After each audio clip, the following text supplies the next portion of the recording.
parti. Bonjour à tous, bienvenue dans ce nouveau webinaire sur la mise en œuvre du nouveau protocole d'accord relatif à la classification. Je ferai cette présentation à deux voix avec Véronique. Bonjour. Et nous allons la dérouler en 7 points.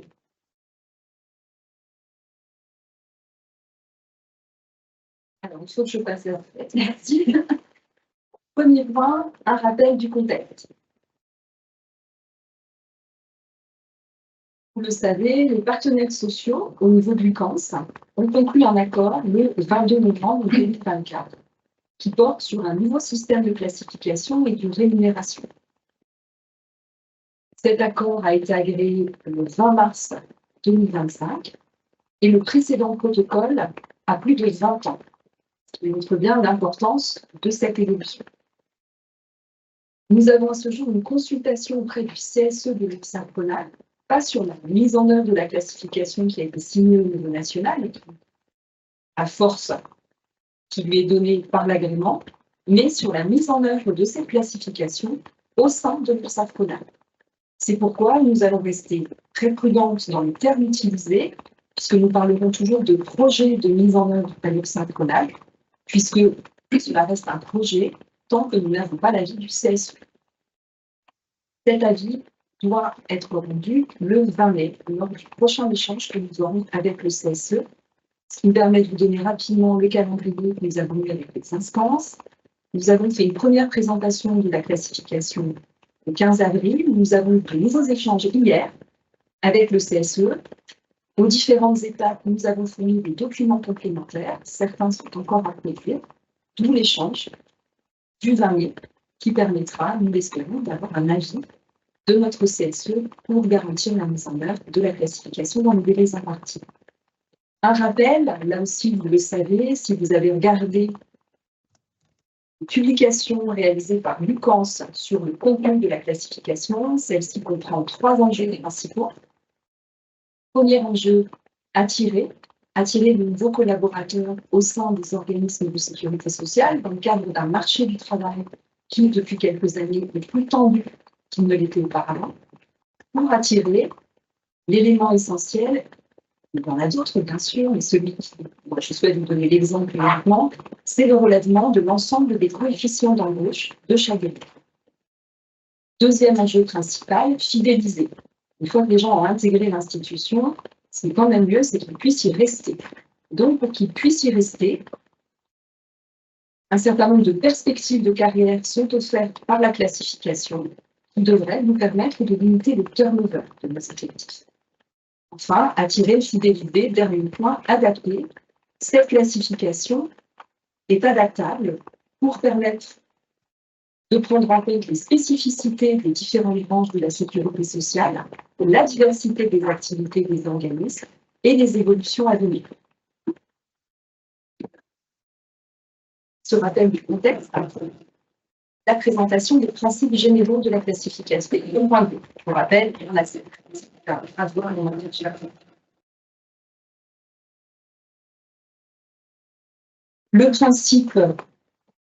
le premier principe important, c'est un principe de non déclassé, avec une triple garantie.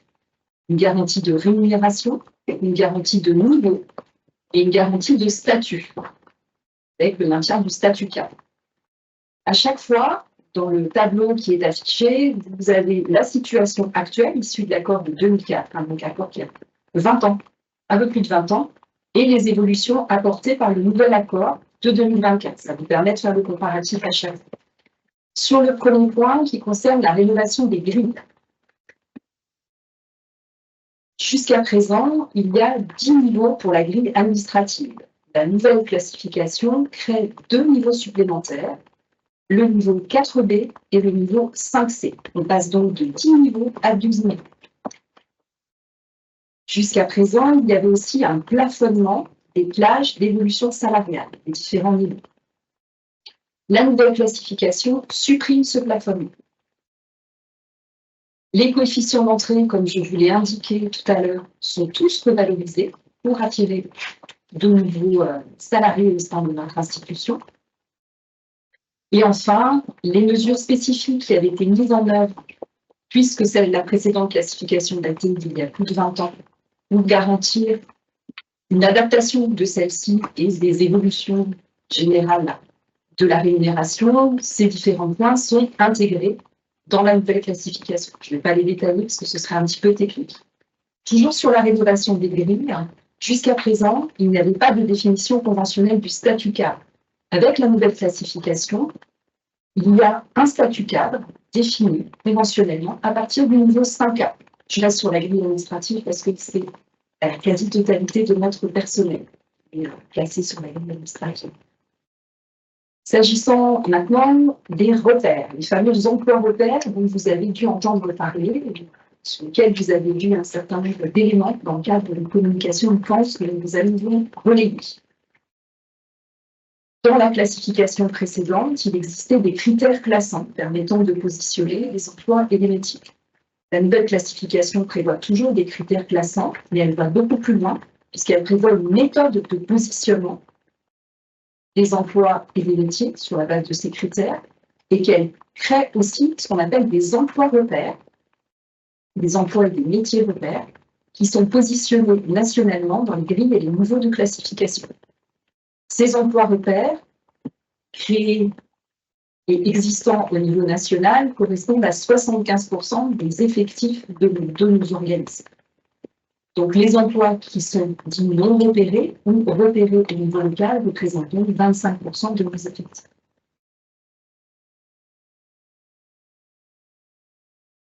Passons maintenant au système de rémunération. Puisqu'on vous l'a dit, la classification, elle revoit aussi le système de rémunération. S'agissant des mesures individuelles, dites aussi pas de compétences. Les pas de compétences, il y en avait 3 jusqu'à aujourd'hui, il y en aura toujours 3 dans la nouvelle classification. Par contre, chaque pas de compétence est désormais revalorisé d'1 point. Jusqu'à présent, jusqu'au niveau 5B, le pas de compétence était de 7 points. Il sera désormais de 8 points. Au niveau 5A, au niveau 7, il était de 13 points. Il était de 12 points, pardon, il sera désormais de 13. Et pour les niveaux 8 et le niveau 9, il était de 15 points, il sera désormais de 16. Donc, 1 point supplémentaire pour chaque pas de compétence. Jusqu'à présent aussi, pour pouvoir bénéficier de ce qu'on appelle la règle des 105%, en cas de mobilité, il fallait que cette mobilité se fasse sur un niveau supérieur. La nouvelle classification permet de bénéficier de cette règle de 105% lorsqu'il y a une mobilité fonctionnelle sur un même niveau, impliquant un changement d'emploi générique et à la suite d'une vacance de poste. C'est une mesure qui permettra donc de valoriser les carrières dans lesquelles on accepte d'aller travailler dans un service différent, sur un métier différent, tout en restant au même niveau. La date d'application de la prise en compte de cette règle de 105% pour les mobilités. Je me permets de juste de t'interrompre. En fait, donc jusqu'à présent, ce qui existe, c'est la règle des 105 quand on change de niveau. Oui. Ce qu'instaure le nouveau protocole d'accord, c'est quand on va faire une mobilité sur le même niveau, on obtiendra un pas de compétence. Et pas 105 pour pas 105 pour Merci beaucoup pour la précision. La date pour la mise en œuvre de cet avantage, donc, qui est l'obtention d'un pas de compétence, merci, à la règle des 105%, je me suis un peu emballée, et à partir de la date d'agrément, donc pour les évolutions qui ont pu intervenir depuis le 20 mars de cette année. Je continue sur le système de rémunération, la garantie de rémunération. Jusqu'à présent, quand un salarié ne bénéficiait pas d'évolution dans sa rémunération, il pouvait, au bout de 3 ans, je crois, demander un entretien pour qu'on lui explique pourquoi il n'avait pas eu d'évolution de rémunération. Mais il n'y avait pas d'attribution automatique de points de compétence ou de parcours. Désormais, la nouvelle classification permettra, au bout d'un cycle de 5 ans cette fois, l'attribution de 4 points lorsque le salarié est encore attributaire de points d'expérience, et sinon de 5 points. Donc si un salarié n'a rien eu pendant une période de 5 ans, il aura au minimum 4 points automatiques ou 5 points s'il il a déjà utilisé, s'il est bien comme ça, ses points d'expérience. La date d'application ici est différente. C'est vrai qu'il y a plein de subtilités dans cette classification, puisque l'application se fait à compter de 2026. Dernière mesure sur le système de rémunération, elle est déjà mise en œuvre puisqu'elle s'est appliquée sur la paye d'avril, à effet du 1er janvier 2024. C'est la garantie de 3 points pour tous dans la mise en œuvre de cette classification. 3 points à compter du 1er janvier 2024, donc avec un effet rétroactif, et qui seront pérennes dès lors que vous n'avez pas d'autres évolutions salariales. C'est ce qu'on appelle des points fongibles. C'est-à-dire que si dans la mise en œuvre de la classification, vous bénéficiez d'une revalorisation de votre coefficient, ces 3 points seront intégrés dans la revalorisation du coefficient. Regardez Véronique pour être sûre, je ne sais pas de bêtises. Non, c'est ça. Très, très concrètement, vous avez vu ces 3 points sur votre bulletin de salaire d'avril. Et concernant l'effet rétroactif qu'évoquait Frédéric sur 2024, donc cela s'est pris sous la forme d'un montant. Sous forme de prime, parce que simplement pour des raisons techniques, il était compliqué de revenir sur les salaires déjà versés en 2024. La slide actuelle vous affiche la correspondance entre l'ancienne grille et la nouvelle grille. On voit clairement apparaître la création des 2 niveaux supplémentaires dont je vous ai déjà parlé, le 4B et le 5C. Je vous rappelle qu'il y a un déplafonnement des niveaux et on voit aussi clairement apparaître sur cette grille le relèvement des coefficients d'entrée. Si je prends l'exemple de vos 6, dans la grille actuelle, le coefficient d'entrée est de 315. Dans la nouvelle grille, il va être de 345, donc une évolution de 30 points. Est-ce qu'à ce stade, avant qu'on passe à la transposition, est-ce que nous avons des questions? Non. Du coup, j'ai oublié de vous rappeler, ça me permet de le faire. N'hésitez pas à poser des questions dans le fil de conversation. Vous avez des spécialistes à côté de nous qui pourront vous répondre. Nous n'avons eu avant ce webinaire qu'une seule question et les réponses sont intégrées dans le fil de la présentation. Je vais céder la parole à Véronique pour la partie transposition et les points suivants. Merci. Alors, quand on parle de transposition, de quoi parle-t-on? De la bascule dans les nouveaux coefficients de qualification, donc que Frédéric vous a présenté dans la slide précédente, et qui intègre les mesures salariales issues des différents protocoles d'accord, donc ce à quoi Frédéric a fait référence tout à l'heure. Donc, cette transposition interviendra sur la veille du mois de juin, naturellement sous réserve d'un avis du CHE. Et donc, ce qui est très important aussi, c'est que l'application des nouveaux coefficients se fait selon le principe de fongibilité des points de compétence. Et on aura l'occasion de le voir tout à l'heure à travers quelques exemples, ce que signifie très concrètement la fongibilité. Donc, les points de compétence sont intégrés dans le comparatif entre l'ancien et le nouveau niveau de qualification, mais on a essayé de vous donner différents exemples pour que ce soit beaucoup plus parlant, parce que c'est pas forcément simple juste à l'expliquer comme ça. Et ce qui est important aussi de retenir dans cette transposition, c'est que les points d'expérience, donc les fameux points d'ancienneté, eux sont maintenus, ils ne sont pas intégrés dans la fongibilité. Pour faire cette transposition, donc, comme on nous indique que les mesures salariales issues des précédents protocoles sont intégrées dans le nouveau coefficient, cela signifie que donc le camp a fait une table des correspondances pour la mesure salariale. Dans votre bulletin de salaire, vous voyez mesure PA 2013-2015. C'est aussi la mesure qu'on appelle de 1,65%. Et donc là, elle a été traduite en points pour qu'on arrive à faire les correspondances entre ancien coefficient de qualification, ancien coefficient et nouveau coefficient.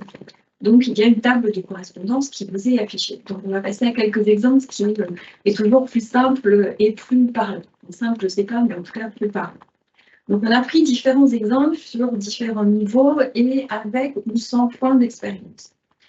Donc là, sur la slide que vous avez à l'écran, donc on est sur un salarié qui est niveau 6. Donc, sur la partie gauche de l'écran, la situation telle qu'elle existe aujourd'hui, et puis ce qui va se passer à compter du 1er juin dans le cadre de la transposition. Donc, aujourd'hui, salarié niveau 6, votre coefficient de qualification, aussi coefficient de base, il est de 315. Quand vous regardez donc votre fiche de paye, votre coefficient, il est composé de 315 pour ce salarié, coefficient de base. Il a 27 points de compétences, donc depuis le mois d'avril, il avait 24 points de compétences auxquels on a rajouté les 3 points ici du protocole Jean-Frédéric a parlé tout à l'heure. Il a 30 points d'expérience. Je vous rappelle que c'est l'auteur de 2 points par an. Et puis, on a intégré donc la fameuse mesure salariale de 2013-2015. Donc, si je reviens juste rapidement sur la slide précédente, vous voyez qu'un niveau 6, l'équivalent de la mesure du protocole d'accord 2013-2015, elle équivaut à 6 points. Donc, on va additionner pour voir quel est son coefficient actuel à comparer à la transposition. On va additionner son coefficient de base 315, ses points de compétence 27 et la mesure salariale donc de 2013-2015, les 6 points. On neutralise les points d'expérience. Donc, on arrive à 348. Maintenant, on va comparer ce 348 au nouveau coefficient de qualification, donc du niveau 6, qui est dans le nouveau protocole d'accord de 345 points. 348, d'accord, on compare, 348, 345, on a un différentiel positif de 3 points. Donc, le salarié, dans cette situation, il va conserver 3 points de compétences supplémentaires. Donc, comment on va calculer le coefficient global à compter du 1er juin? On va prendre 345, le nouveau coefficient de qualification, auquel on va ajouter les 3 points de compétences issus du différentiel positif, et auquel on va venir rajouter, ce qui avait été neutralisé donc, dans le calcul, les 30 points de compétences, les 30 points d'expérience, pardon, qu'il avait acquis et qui, eux, sont bien maintenus. Donc, dans cette situation, quand on compare, pour le salarié, on reste à ISO point, puisqu'il avait 378 avant la transposition, il reste à 378 après la transposition. On prend un autre exemple, celui du dessous, donc sur lequel on a un salarié qui, lui, vous voyez la différence entre les deux, il a moins d'expérience. Donc, son coefficient global, il est de 344. 315, coefficient de qualification actuel. On rajoute ces 15 points de compétence, ces 8 points d'expérience et les 6 points de la mesure du protocole d'accord 2013-2015. Quand on va comparer pour la nouvelle transposition, on va retirer les 8 points d'expérience et donc on obtient 336. 336, quand on le compare au nouveau coefficient de qualification qui est 345, là on voit qu'on a un différentiel négatif. Donc ce qui va se passer pour ce salarié, c'est que son coefficient va être ramené au coefficient de base du niveau 6, à savoir 345. Auquel on va aussi rajouter les 8 points d'expérience qui, eux, sont maintenus. Donc la différence avec le premier exemple, c'est qu'on a un différentiel négatif. Ce qu'on compare sur la situation actuelle devient moins favorable que la situation future. Comme ça, on va rester sur des différentiels négatifs positifs. Ça veut donc dire que pour la personne en question, il va avoir une augmentation de sa rémunération. Ça veut dire que cette personne, qui aujourd'hui a un coefficient global de 344, demain, elle aura un coefficient global de 353. On a mis quelques exemples complémentaires. Donc là, on est sur un salarié niveau 8 qui, lui, n'a pas de point d'expérience. Il vient d'intégrer l'organisme, il n'a pas de point d'expérience et il n'a que les 3 points de compétences qui ont été mis sur l'appel du mois d'avril et les 7 points issus de la mesure du protocole de 2007-2015. puis son coefficient global, il est de 410.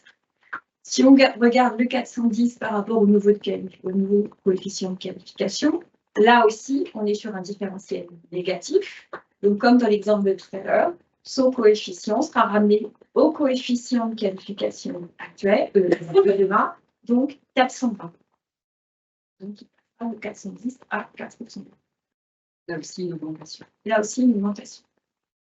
Dernier exemple, un salarié qui sera actuellement positionné sur un niveau 9 et qui a beaucoup d'ancienneté. Il est au maximum des points d'expérience, par exemple. Donc, même principe, donc je ne redétaille pas tout l'exemple que vous avez sous les yeux. Donc, quand on neutralise les points d'expérience de ce salarié, on obtient un total de 535, 430 plus 97. 535 comparé à 460, on est sur un différentiel positif.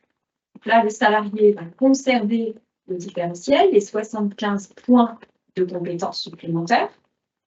Donc, on va prendre le nouveau coefficient de base 460. On va venir ajouter les 75 points de compétences issus du différentiel et, naturellement, les 50 points d'expérience qui, eux, sont maintenus.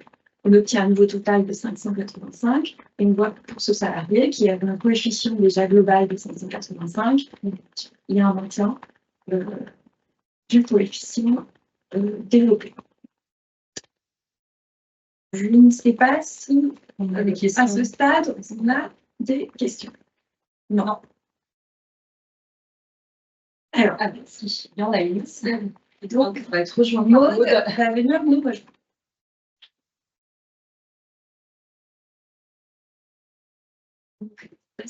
Allez-y. Pas vraiment une question qui a été posée, c'était plus pour apporter une précision par rapport au message qui a été adressé à tout le monde hier concernant la dénonciation de la DNE. Vous avez tous reçu décision unilatérale. Voilà, effectivement. Du coup, on a eu des questions, alors pas sur ce webinaire, mais par d'autres personnes, par d'autres biais sur ce à quoi ça correspondait. Et du coup, je pense que là, les exemples, les exemples pris de l'intégration permettent quand même de montrer ce que c'est ce qui est dénoncé. En fait, jusqu'à présent, dans nos rémunérations, on avait différents protocoles qui permettaient de rehausser en fait les rémunérations. Et donc, en fait, c'est ce qui est indiqué ici avec les mesures salariales, notamment de 2013-2015, dit les 1,65 en fait, donc qui n'étaient pas des points de compétence jusqu'à présent, qui étaient donc un complément de rémunération, et qui aujourd'hui sont intégrés en termes de points de compétence dans le coefficient de base des différents niveaux. Donc, c'est ce qui est indiqué dans le message que vous avez reçu hier. Je pense que ce qu'il faut retenir, c'est que ce sont des mesures un peu techniques qui permettent juste d'intégrer dans la nouvelle classification des mesures qui avaient été prises du fait que la précédente classification a duré 20 ans et qu'au bout de 20 ans, il y a des choses qui ne sont plus forcément adaptées. Donc, il n'y a pas d'impact. Il n'y a pas d'impact sur les salaires. C'est des mesures techniques qui permettent de faire une compensation et une intégration de ces mesures qui étaient spécifiques dans la nouvelle classification. D'où cette dénonciation. Et dès lors que voilà, on est sur des choses un peu formelles, c'est pour ça qu'il était nécessaire qu'on vous envoie individuellement ce courrier de dénonciation de l'usage, mais pas d'inquiétude, il n'y a pas d'impact sur la rémunération. Merci Maud. Merci pour cette précision, Maud. C'était important, mais effectivement, on n'avait pas vu les questions qui nous avaient été remontées, donc c'est pas très important. Alors, du coup, je vous propose qu'on poursuive. Vous voulez comme le rappelait la Frédéric à chaque fois, 4 sur 7. Et donc, Frédéric vous a rappelé au début qu'il y avait des emplois repérés nationalement. Donc, effectivement, alors ça, c'est accessible pour tout à chacun, hein, puisque c'est l'annexe 1 du protocole d'accord sur cette nouvelle classification qui liste les métiers et les emplois repères. Donc, il y en a 75%, ce que rappelait Frédéric tout à l'heure, qui ont été repérés au niveau national. Et ces emplois repères donc associent un emploi, un métier, un emploi à un ou plusieurs niveaux. On vous donnera des exemples juste après. Ils servent de référence pour évaluer ensuite ce qu'on appelle des emplois non repérés, sur lesquels on reviendra aussi tout à l'heure, pour pouvoir faire une évaluation au niveau local, sachant qu'à chaque fois, pardon, on part bien de la même méthodologie qui est une méthodologie nationale. Je vais voir un peu, parce que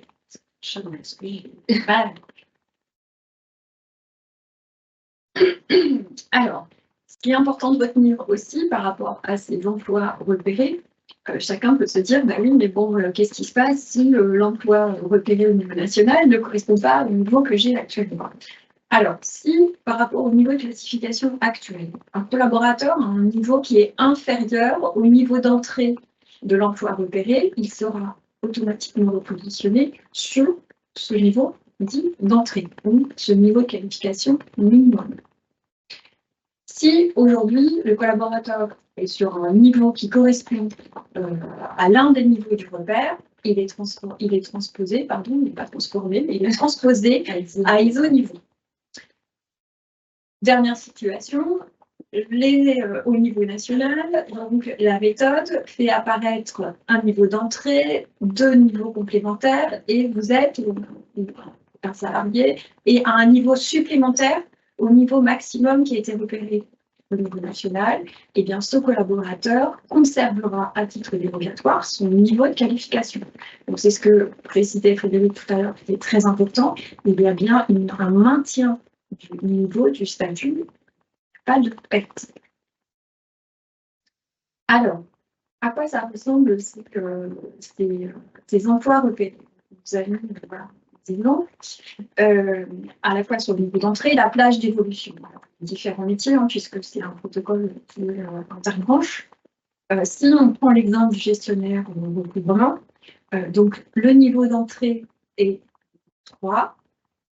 En revanche, pour ce métier, la méthode nationale a abouti au fait que pour ce métier-là, la personne qui serait gestionnaire du recouvrement pourrait ensuite évoluer sur un niveau 4A ou un niveau 4B et un niveau 4B. Jusqu'à présent, ces métiers sont au niveau 3 et au niveau 4, puisqu'il n'y a pas de distinction 4-5.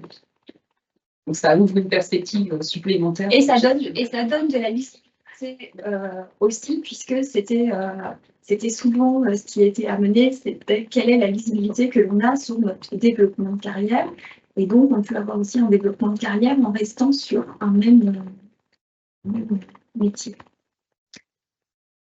Autre exemple un peu emblématique pour une URSSAF, inspecteur du recouvrement. Donc là, on est sur un niveau d'entrée classé niveau national, là, sur les emplois repérés. Niveau d'entrée 6 et une plage d'évolution qui va jusqu'au niveau 8. Jusqu'à présent, cette plage s'arrêtait au niveau 7. Là, il n'y a pas création d'un niveau complémentaire comme le 4B ou le 5C. Par contre, c'est la possibilité pour les inspecteurs du recouvrement d'accéder à un autre niveau qui ne leur était pas ouvert jusqu'à présent, qui est donc le niveau 8. Et enfin, dernier exemple, puisque ça reste aujourd'hui un manager. Donc là, on a le métier repère en tant que tel, quel que soit l'emploi qui soit rattaché. Donc, le niveau d'entrée pour un manager, demain, j'allais dire, sera sur un niveau 5C avec une plage d'évolution 6 ou 7. Donc, très concrètement, ça veut dire que si aujourd'hui, parmi vous, il y en a qui sont 5B, ils seront repositionnés automatiquement lors de la transposition sur le niveau 5C, qui devient le niveau d'entrée. C'est ce que je disais tout à l'heure. Si on est en dessous du niveau d'entrée, donc 5C, on est repositionné automatiquement sur le niveau d'entrée. Si on est déjà 6, on reste 6. Si votre histoire au sein des organismes de sécurité sociale et de l'URSSAF en particulier fait qu'aujourd'hui vous êtes manager opérationnel, je ne crois pas que ça existe, mais je prends comme ça, un peu cas d'école, vous resteriez niveau 8. Voilà. Mais par contre, le jour de votre départ, la personne qui vous remplacera rentrera dans le cadre de cet emploi repéré. Et alors, a priori, on a quelques questions. Et donc, Maud nous rejoint. Comme nous, on ne voit pas les questions, en fait. Ça peut être important de préciser. Ça permet de faire une annulation du sol. Voilà. Merci beaucoup. Alors du coup, une question en fait qui concerne les emplois génériques et qu'est-ce qu'un emploi générique, notamment quand on a des mobilités fonctionnelles à ISO niveau. Parce que, comme ça a été expliqué précédemment, quand il y a une mobilité fonctionnelle sur le même niveau, il est prévu l'attribution d'un parc compétence si cette mobilité fonctionnelle est sur un emploi générique différent et suite à un appel à candidature. Donc là, c'était bien l'occasion avec ce visuel de vous expliquer ce qu'est un emploi générique. En fait, chaque emploi chaque libellé emploi se retrouve dans la nomenclature des emplois, je pense, la branche, et a une codification. Et donc chaque emploi vraiment décliné localement a un code à 8 chiffres. Et l'emploi générique, en fait, c'est le code à 6 chiffres. Donc c'est ce que vous retrouvez en fait dans la colonne des emplois, où c'est indiqué emploi rattaché, c'est le code à 6 chiffres et c'est l'emploi générique. C'est 6 premiers chiffres sur certains emplois sont similaires. Ils sont tous le même, c'est-à-dire qu'ils sont rattachés tous au même emploi générique. Et après, ils sont déclinés avec les 2 chiffres suivants qui font le code emploi à 8 chiffres de l'emploi local. Si on prend l'exemple du responsable de secteur, le code, alors en fait, vous arrivez à lire ça, alors en fait, le responsable de secteur, c'est un emploi générique qui a un code emploi à 6 chiffres de 170105. Donc 17, c'est en fait le code 17 correspond à la famille des managers. Du coup, après, il est décliné en 1701 manager opérationnel, c'est le métier repère. On décline ensuite en emploi générique le code à 6 chiffres, 170105. On rentre un petit peu dans la technique de la nomenclature de l'emploi éloquence. Et après, les emplois localement sont déclinés avec un code à 6 chiffres. Alors, des fois, il peut être en 17010500, c'est-à-dire que l'emploi local correspond à l'emploi générique. Ou alors, il peut être en 17010501, etc. pour les emplois locaux déclinés à partir d'un emploi générique. Merci. Merci, Maud.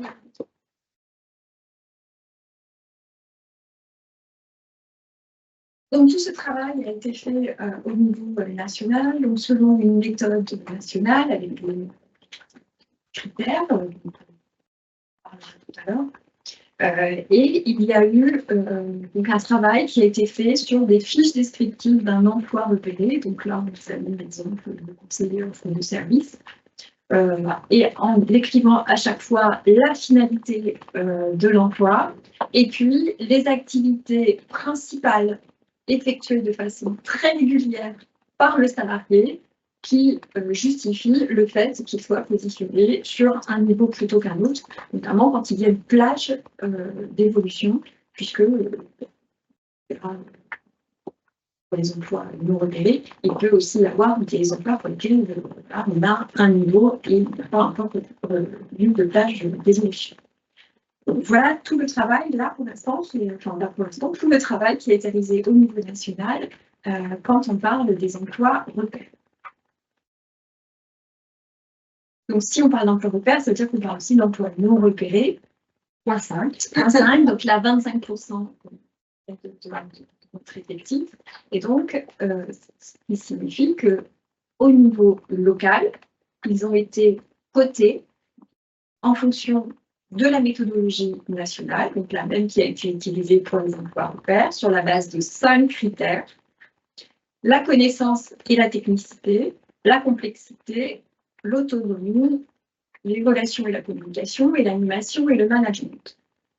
Et donc, chaque emploi a été coté sur une position allant de 1 à 8, selon la complexité et la responsabilité attendue.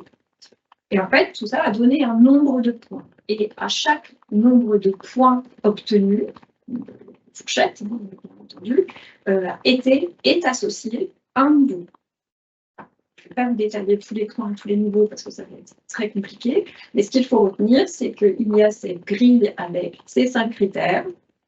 En fonction de la complexité, de la responsabilité, et donc on a une cotation qui va de 1 à 8. Et le résultat obtenu permet de faire la correspondance avec un niveau d'entrée sur l'emploi. Donc là, l'analyse a été faite, la cotation a été faite à ce stade par la fonction RH pour qu'on puisse présenter le projet de cotation auprès de nos instances. Alors, comment ça va se passer une fois qu'on aura... Est-ce qu'il y a des Est-ce qu'il y a des questions supplémentaires? Non. Non, Donc, je pense. Merci. Comment ça va se passer donc une fois qu'on aura l'avis du CSE, eh bien chaque salarié va recevoir lors de son embauche, parce que s'il arrive à partir du mois de juin ou après révision du positionnement, c'est mon cas, se verra remettre une notification donc, avec son positionnement dans la nouvelle grille de classification. Donc ces notifications sont adressées avant la paye de mai sous réserve de juin, pardon, sous réserve de l'avis du CSE, elle pourrait partir d'ici le 26 mai. Dans tous les cas, elles devront vous parvenir avant la paye du mois de juin. Elles seront adressées, comme pour la dénonciation de la décision unilatérale de l'employeur hier, par mail avec accusé de réception par la boîte générique RH. Et comme c'est l'usage à l'URSSAF, compte tenu de la taille de l'organisme, eh bien, il y aura un courrier postal qui sera adressé aux salariés à pied. Cette notification donc, détaillera un petit peu, comme je l'ai détaillé plus tôt, quel est votre niveau de coefficient dans le cadre du positionnement et puis que vous avez éventuellement comme point de compétences complémentaires. Si dans le mois qui suit cette notification, vous ne comprenez pas, parce que vous avez fait des calculs, voilà, vous ne comprenez pas cette notification, vous avez la possibilité de demander un entretien explicatif au cours duquel vous serez reçu par un membre de votre ligne managériale, donc en fonction de votre position, ça peut être un agent de direction, ça peut être un coordonnateur, un gestionnaire, ça peut être le manager de proximité, mais en collaboration avec les RH. Le responsable, la ligne managériale assistera à l'échange avec les RH et les salariés. Et cet entretien fera l'objet d'une formalisation écrite pour s'assurer que chacun a bien compris, le salarié a bien compris pourquoi il a été repositionné de telle façon sur son emploi et le détail de son positionnement. Si toutefois, malgré cet entretien explicatif, le salarié n'est pas d'accord avec le repositionnement qui a été modifié, il dispose d'un délai d'1 mois pour contester, pour faire passer sa demande de contestation. Et à ce moment-là, il pourra se faire accompagner par un représentant syndical de l'organisme pour effectuer cette démarche. La direction disposera alors d'un délai de 2 mois à réception de cette demande pour formaliser une nouvelle réponse. Je tiens à préciser aussi que compte tenu du calendrier, comme la question nous a été posée, si toutefois il y avait une demande d'entretien explicatif, donc on parle d'un délai d'1 mois, et je vous ai dit que les notifications pourraient partir à compter du 26 mai, donc vous dites, bah oui, donc l'entretien il ne peut pas se dérouler pendant l'été, mais ce sera peut-être pas là. En fait, vous dites que le salarié dispose d'1 mois pour demander l'entretien, mais ensuite, les RH et la ligne managériale qui vont tout à fait organiser cet entretien à la rentrée, il n'y a pas de délai dans l'organisation de l'entretien. Là, on rentre déjà un autre type de phase. Est-ce qu'il y a des questions? Non. Donc, je vous repasse la main, Elisabeth. Merci. Ce qu'il faut retenir. Peut-être que ça fera le lien avec ce que vient de dire Véronique. Ce qu'il faut avoir en tête, c'est que la classification, au moment du repositionnement, pour la très grande majorité des salariés de l'organisme, va aboutir à maintenir le même niveau de positionnement sur la grille des emplois. Donc, je sais que ça peut être déceptif pour certains, parce que tout le monde se dit, ah, mais moi, je vais peut-être gagner dans la classification, voilà. Il y a des évolutions qui sont prévues. Pourquoi est-ce qu'on ne bénéficie pas tout de suite? Parce qu'en fait, il y a plusieurs temps dans la mise en œuvre de cette nouvelle classification. Le premier temps qui va se mettre en œuvre est un temps de transposition.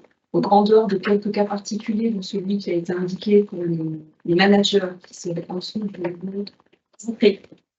Donc 5C qui sont en dessous du niveau 5C, eux, ils vont être repositionnés automatiquement 5C. Pour la plupart des autres cas, chacun va rester sur le niveau qu'il a aujourd'hui. Que vous ayez bien ça en tête. Par contre, la nouvelle classification, elle permet des parcours complémentaires et des évolutions complémentaires.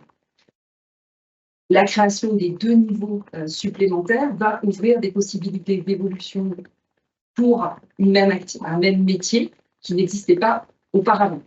Donc, on a bien plusieurs temps, le temps de la transposition, le temps de la mise en œuvre des parcours qui peuvent intervenir cette année ou les années futures, et dans le cadre de la politique salariale, puisque cette année, comme les années précédentes, nous aurons, après la transposition relative à cette classification, la mise en œuvre d'une politique salariale sur les mêmes bases que l'année précédente, donc 1,5%, et qui nous permettra, comme d'habitude, de faire un certain nombre de mesures.